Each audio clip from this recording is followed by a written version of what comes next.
Hello toppers, आज के इस सेशन में हम लोग देखने वाले हैं पॉवर्टी और अनएम्प्लॉयमेंट टॉपिक को from the perspective of economics.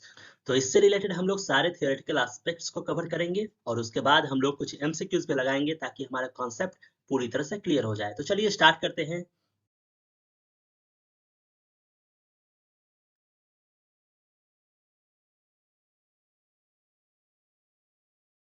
And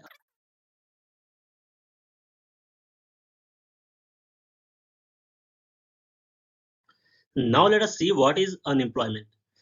Unemployment refers to a situation where a person actively searches for employment but is unable to find work. Means ऐसे लोग जो 15 टू 64 ईयर्स के स्पैन में आते हों, उनके पास एलिजिबिलिटी भी हो, उनके पास कार्य करने की इच्छा भी हो, कार्य शक्ति भी हो, लेकिन फिर भी कोई कार्य ना मिले, तो इस सिचुएशन को बेरोजगारी कहेंगे, इस सिचुएशन को अनएम्प्लॉयमेंट कहेंगे। मतलब ये वही वाली बात हो गई जैसे कि आप योग्य हो और लोग आपकी योग्यता ना पहचान रहे हो, तो ये अनएम्प्लॉयमेंट वाली सीनरी हो जाएगी। तो हमारे इकोनॉमी में बहुत सारे कमिटीज थे जो कि अनएम्प्लॉयमेंट से रिलेटेड थे, जैसे कि एसपी गुप्ता कमेटी या फिर एम भगवती कमेटी। और आप ये भी ध्यान रख सकते हैं कि इस अनएम्प्लॉयमेंट का data NSSO national sample survey organisation के द्वारा जारी किया जाता है। Now let us see some different types of unemployment. तो सबसे पहले देखते हैं what is disguised unemployment. So this is a type of unemployment where people employed are more than actually needed.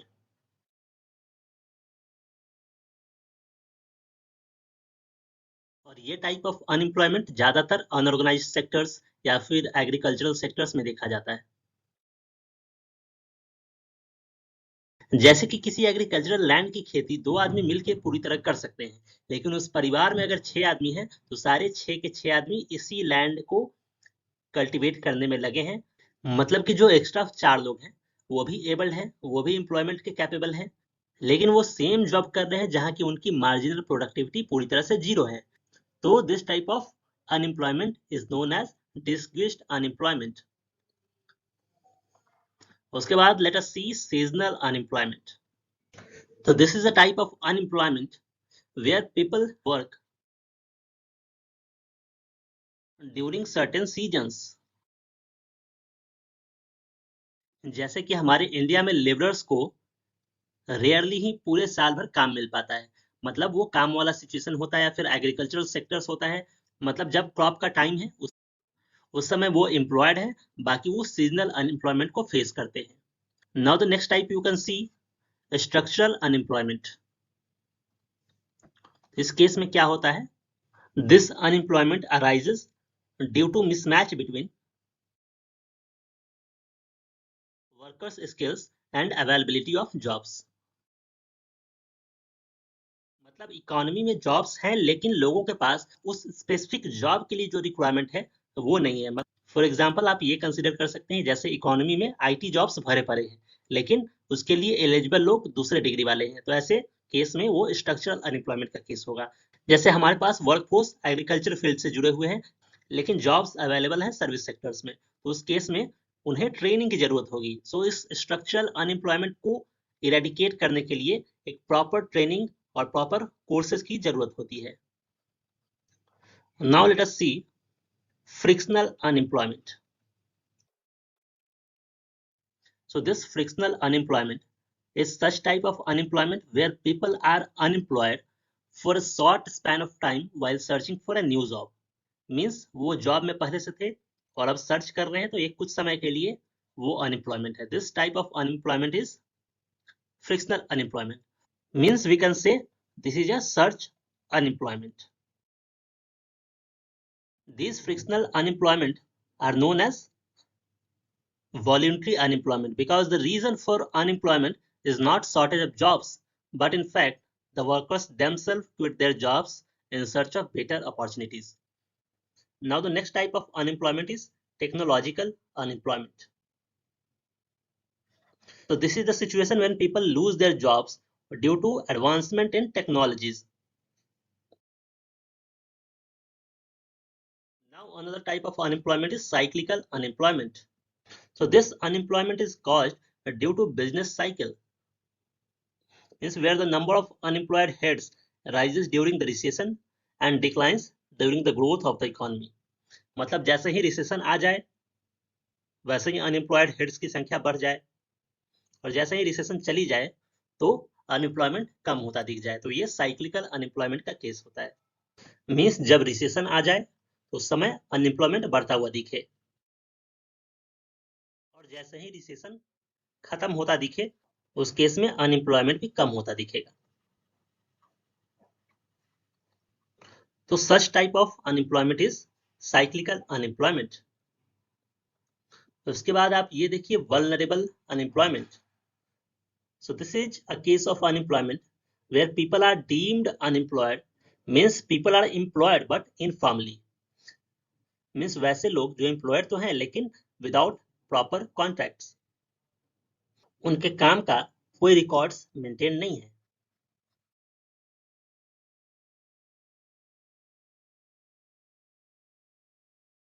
तो ये एक मेजर टाइप ऑफ अनएम्प्लॉयमेंट है India में। Now let us see the causes of unemployment. तो unemployment के कुछ causing factors हैं, उनमें से एक factor high population growth rate को भी अज्यूम किया जा सकता है, क्योंकि जैसे जैसे पॉपुलेशन आपको बढ़ता हुआ दिखेगा वैसे रिसोर्सेस कम होते दिखेंगे, और रिसोर्सेस की कमी की वजह से आपको लेबर फोर्स बढ़ता हुआ दिखेगा, और इन रिटर्न अनएम्प्लॉयमेंट आपको बढ़ता हुआ दिखेगा।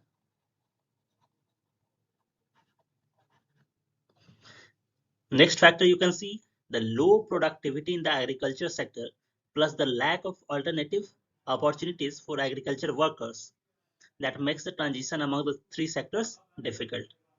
Means agriculture sector की low productivity भी एक crucial factor है unemployment के कारक बनने के रूप में, और जो एग्रीकल्चरल सेक्टर के वर्कर्स होते हैं उनके लिए तीनों सेक्टर में प्राइमरी सेकेंडरी और टर्शियरी सेक्टर्स में ट्रांजिशन कर पाना मुश्किल होता है, तो ये भी एक इंपॉर्टेंट फैक्टर है अनएम्प्लॉयमेंट के लिए।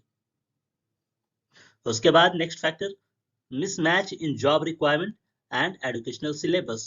मींस किसी पर्सनल ने जिस फील्ड की ट्रेनिंग ले रखी है फील्ड में उसे एम्प्लॉयमेंट नहीं मिल पा रही हो, ये भी एक क्रूशियल फैक्टर है अनएम्प्लॉयमेंट के लिए। The next cause is the lack of infrastructure. Means अगर किसी इकोनॉमी में इंफ्रास्ट्रक्चर डेवलपमेंट से रिलेटेड कोई प्रोजेक्ट होता है तो वहां पे इन्वेस्टमेंट्स बहुत होते हैं और उस वजह से एम्प्लॉयमेंट क्रिएट होता है, लेकिन इंफ्रास्ट्रक्चर नहीं होगा तो वो अनएम्प्लॉयमेंट का एक क्रूशियल फैक्टर बन जाएगा। एंड जेंडर डिस्क्रिमिनेशन जैसे सोशल फैक्टर्स भी अनएम्प्लॉयमेंट के कॉज बन सकते हैं। Like whenever the women's participation is less due to regressive social norms, then the overall capital generation is somewhat less. So this less capital somewhere gives rise to unemployment. Now let us see the consequences of unemployment. The problem of unemployment gives rise to the problem of poverty. तो ये तो clear है कि unemployment होगा तो वहां गरीबी आएगी। The government suffers extra borrowing burden because unemployment causes a decrease in the production and less consumption of goods and services by the people.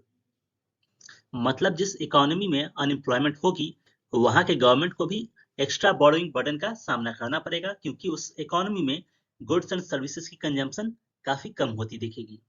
Unemployed person can easily be enticed by anti-social elements and this makes them lose faith in the democratic values of the country. So अगर किसी economy में बेरोजगारी होती है तो वो असामाजिक तत्व से काफी जल्दी इन्फ्लुएंस हो सकते हैं और वो डेमोक्रेटिक वैल्यूज जो कंट्री की होती है उसमें अपना विश्वास खो सकते हैं। And people unemployed for a long time may indulge in illegal and wrong activities for earning money and which increases the crime in the country. Means ultimately this unemployment may lead to increase in crimes. Okay, so this unemployment affects the economy of the country as the workforce that could have been gainfully employed to generate resources actually gets dependent on the remaining working population. Means ये जो unemployment है वो economy को affect करती है कैसे, क्योंकि जो मैन पावर हम रिसोर्सेज को जनरेट करने के लिए यूज कर सकते थे वो रिमेनिंग वर्किंग पॉपुलेशन पर डिपेंड हो जाएंगे अपने बेसिक नीड्स के लिए, अपने बेसिक एक्सपेंसेस के लिए, तो इससे सोशियो इकोनॉमिक कॉस्ट जो होगा वो काफी तेजी से बढ़ता दिखेगा। जैसे for example 1% increase in unemployment reduces the GDP bye 2%। तो आप ऐसा कुछ एग्जाम्पल ले सकते हैं, जैसे कि अनएम्प्लॉयमेंट बढ़ा तो इकोनॉमी की जीडीपी घटती हुई दिखेगी आपको। Now let us have a look upon some important government initiatives that has been started to control unemployment. So this initiative you can see TRISEM, ये इनिशिएटिव 1979 में लाया गया था। इस ट्राइसेम का मतलब होता है training of rural youth for self employment. Training of rural youth for self employment. इस स्कीम का ऑब्जेक्टिव था कि रूरल एरियाज के अनएम्प्लॉयड यूथ को हेल्प किया जाए। वो यूथ जिनका एज 18 to 35 ईयर्स के बीच का हो, उनके पास स्किल्स भी हो, और स्पेशली अगर वो वुमेन या फिर SC/ST हो तो उन्हें भी प्रायोरिटी दी जाए। तो इस ट्राइसेम के तहत उन लोगों को स्किल्स एक्वायर करने में मदद करने के लिए ये ट्राइसेम इनिशिएटिव स्टार्ट की गई थी। नाउ दिस स्कीम RSETI और RUDSETI, this was started in 1982। इस स्कीम का पूरा नाम था rural development and self employment training institute. तो ऐसे कुछ इंस्टीट्यूट्स ओपन किए गए थे, केनरा बैंक, सिंडिकेट बैंक और धर्मस्थल मंजुनाथेश्वर एजुकेशनल ट्रस्ट। इन सारे के कोलैबोरेशन से rural development and self employment training institutes खोले गए थे, ताकि अनएम्प्लॉयमेंट के प्रॉब्लम को टैकल किया जा सके रूरल यूथ्स के बीच में। उसके बाद जवाहर रोजगार योजना, ये 1989 में आया था। ये जवाहर रोजगार योजना उस समय के दो प्रोग्राम्स को मर्ज करके बनाया गया था, एक rural landless employment guarantee programme और एक नेशनल रूरल एम्प्लॉयमेंट प्रोग्राम। इन दोनों को मर्ज करके जवाहर रोजगार योजना बनाया गया था, जो कि अनएम्प्लॉयमेंट कंट्रोल करने के लिए बनाया गया था, और इस स्कीम की कॉस्ट शेयरिंग स्टेट और सेंटर दोनों के बीच में थी। नाउ दिस मनरेगा, जो कि 2005 में शुरू हुआ था। इस मनरेगा का full form Mahatma Gandhi national rural employment guarantee act, जो कि 2005 में शुरू हुआ था इस मोटिव के साथ, ताकि राइट टू वर्क इंप्लीमेंट कर सके लोगों के बीच। This scheme aimed to provide social security by guaranteeing a minimum of 100 days work to the people. So minimum of 100 days paid work is must as a part of this Manrega. Now the next initiative you can see PMKVY 2015, that is Pradhan Mantri Kausal Vikas Yojana. ये 2015 में आया, and the objective of this scheme was to enable the youth of the country to take up the industry relevant skill training in order to acquire a secured better livelihood. मतलब इस प्रधानमंत्री कौशल विकास योजना में industry related skill देने का provision रखा गया था। Now you can see the national skill development mission, जो कि 2014 में आया था। ये स्किल इंडिया एजेंडा के तहत लाया गया था।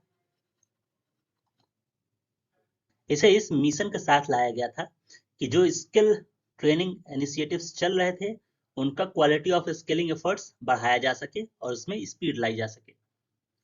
नेक्स्ट आप देख सकते हो स्टार्टअप इंडिया स्कीम, वो 2016 में आया था।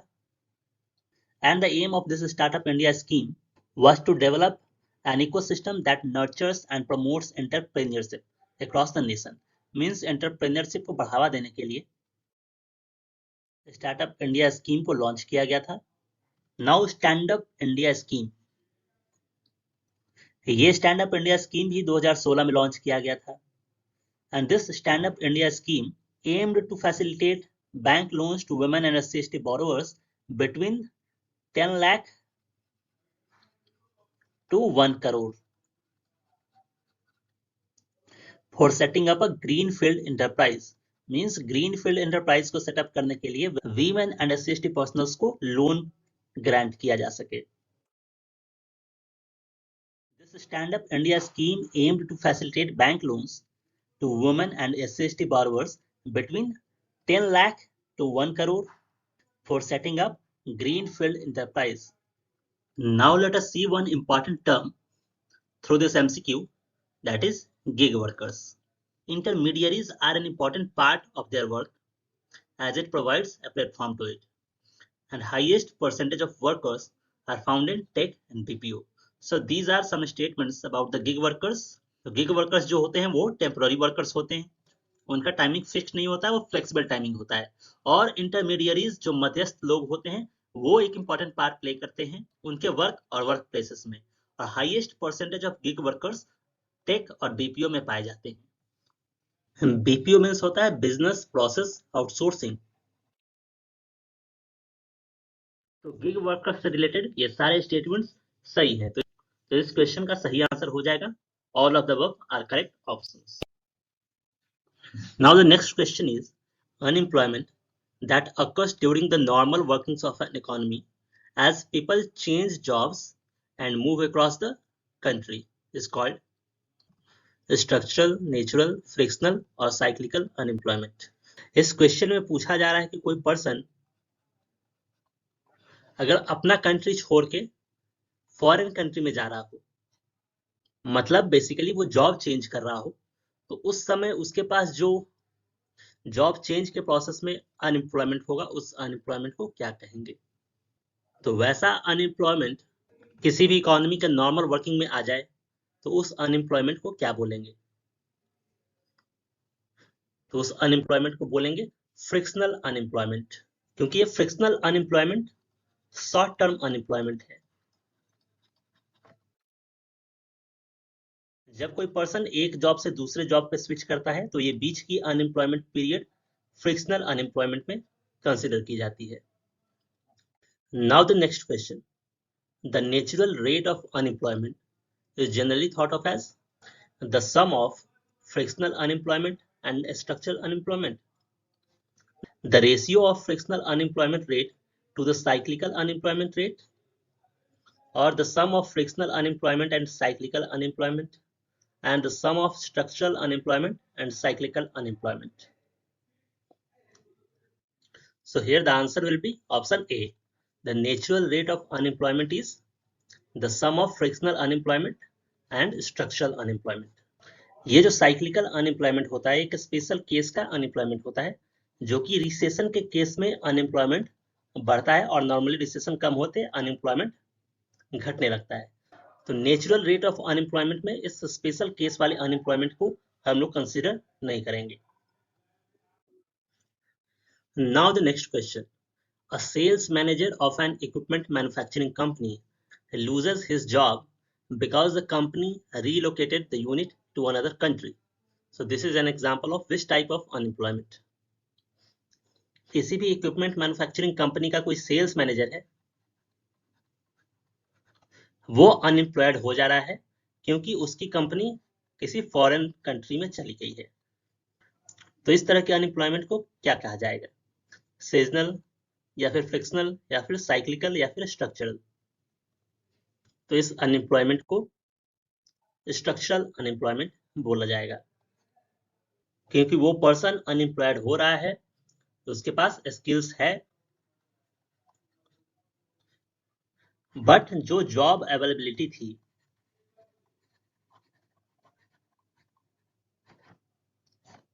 वो दूसरे जगह चली गई है। मतलब there is a case of mismatch between the workers skills and availability of jobs.